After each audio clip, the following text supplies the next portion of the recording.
একটি দুর্ঘটনা সারা জীবনের কান্না। এমনই এক দুর্ঘটনার শিকার হয়েছেন পিরোজপুর জেলার নজিরপুর উপজেলার দিনমজুর মোহাম্মদ ইমরান শেখ। ঘূর্ণিঝড় বুলবুলে ভেঙে পড়া গাছ কাটার কৃষাণ দিতে গিয়ে এক ভয়াবহ দুর্ঘটনার শিকার হন তিনি। সবশেষ পঙ্গুত্ব বরণ করেন।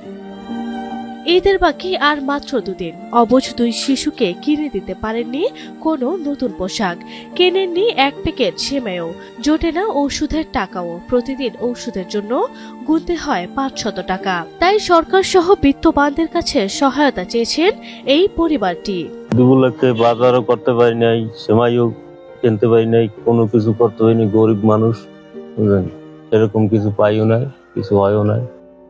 আমাকে কেউ যদি ঈদের জন্য কিছু সাহায্য করেন, পোলা ফান্ডে কিছু দিতে পারি বা একটু সেমাই টেমাই কিনে খাইতে পারি বাচ্চা কাচ্চা নিয়ে। বর্তমানে 3 চাকার ভ্যানের ওপর উপর হয়ে শুয়ে সহযোগিতা চাচ্ছেন মানুষের দ্বারে দ্বারে। এদিকে সাধ্য অনুযায়ী সাহায্য করলেও সমাজের বিত্তবানদের নিকট সহযোগিতার হাত বাড়িয়ে দেওয়ার আহ্বান স্থানীয়দের। ভিক্ষাবৃত্তি নয়, ছোটখাটো দোকান খুলে সুন্দরভাবে জীবনযাপন করার স্বপ্ন দেখেন ইমরান। পাশাপাশি সুন্দর ভবিষ্যৎ করতে স্কুলে ভর্তি করাতে চান সন্তানদের। তার এমন স্বপ্ন পূরণে এগিয়ে আসবে সরকার ও বিত্তবানরা, এমনটাই প্রত্যাশা ইমরানের।